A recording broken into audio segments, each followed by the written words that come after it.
No Papo de Motel de hoje, nós vamos tocar fundo num assunto bem delicado. Hoje nós vamos falar sobre a saúde do homem e vai ser um papo bem reto e sem tabus.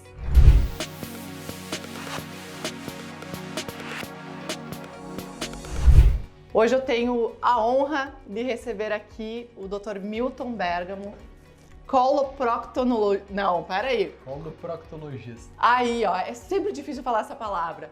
Milton, queria que tu falasse um pouquinho, né, da tua profissão e sobre o que a gente vai abordar aqui hoje. Bom, Nath, como tu falou então no início sobre a saúde do homem, realmente agora vem Novembro Azul, não é? E sempre há um pouquinho de confusão entre o urologista e o coloproctologista. O urologista é o médico responsável pelo tratamento da próstata, doenças relacionadas às vias urinárias, impotência sexual, na questão principalmente quando envolve o homem. E o coloproctologista, que é o meu caso, então nós somos cirurgiões especializados no tratamento da parte final das doenças digestivas, principalmente intestinos e a região do ânus. Reto e sem tabus. Então, Milton, Novembro Azul, né? E nós gostamos de falar sobre saúde, não só doenças, né? Deve ter muita coisa de consultório para dizer como é que pode ser feita a prevenção, para assim focarmos na saúde e não na doença.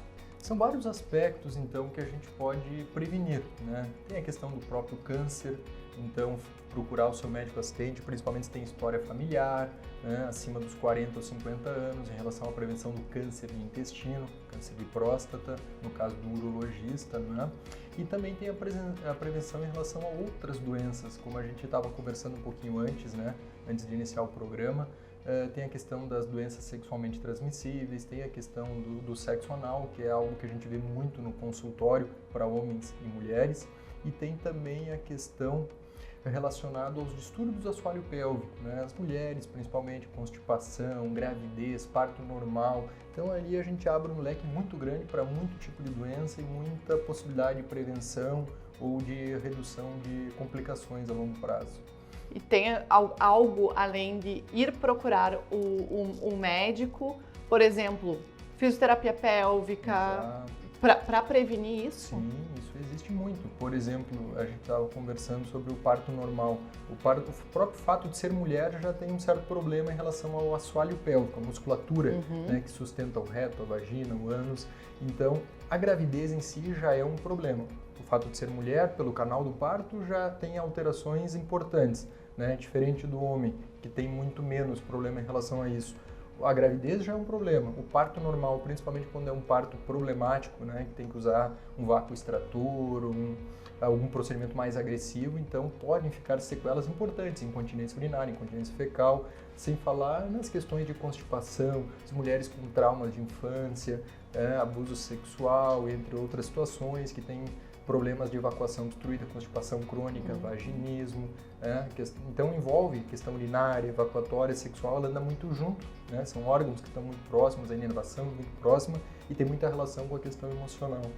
Cabeça, né, gente? Já falávamos também naquele outro episódio com a psicóloga Dai Croda, exatamente sobre isso, né? E nesse caso nós estávamos tratando a questão do prazer, né? De como ele começa, na verdade, na cabeça e não tem nada a ver com o órgão sexual, né? É assim como doenças e prevenção, tá tudo muitas aqui. vezes, quando vem a consulta, né, são assuntos que a gente tem que tocar, não é? Tanto no ginecologista, o coloproctologista, o urologista, né? As questões urinárias, evacuatórias, sexuais, elas andam muito próximas, bem como as doenças digestivas em geral, os transtornos funcionais. Então tá tudo interligado, sim. Então, Dr. Milton, como podemos fazer as pazes com o nosso ânus e entender que ele também pode nos dar prazer?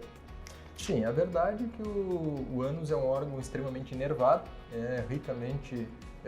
um órgão muito sensorial e, claro, pode ser uma fonte de prazer, desde que tenha alguns certos cuidados e a pessoa realmente esqueça um pouco o tabu, a vergonha, né? Isso vale tanto para mulheres quanto para homens, né? A gente também tem muitos homens, casais que não são heterossexuais e que já conseguem hoje lidar um pouco mais com isso. Então o ânus sim é um órgão que faz parte da questão sexual, da vivência dos casais e a pessoa primeiro tem que aceitar isso, tem que ver se tem o desejo, se despir de alguns pudores, e aí sim, buscar se informar, entender, para evitar alguns problemas que depois a gente acaba vendo no dia a dia de consultório. E nós vamos, será que ter a oportunidade de falar sobre essas questões mais cabulosas aí, doutor? É só tu pedir que eu vou tentar. Então eu vou introduzir depois o assunto. Introduza com jeito. Então. Sempre com muito cuidado, né, doutor? Sempre.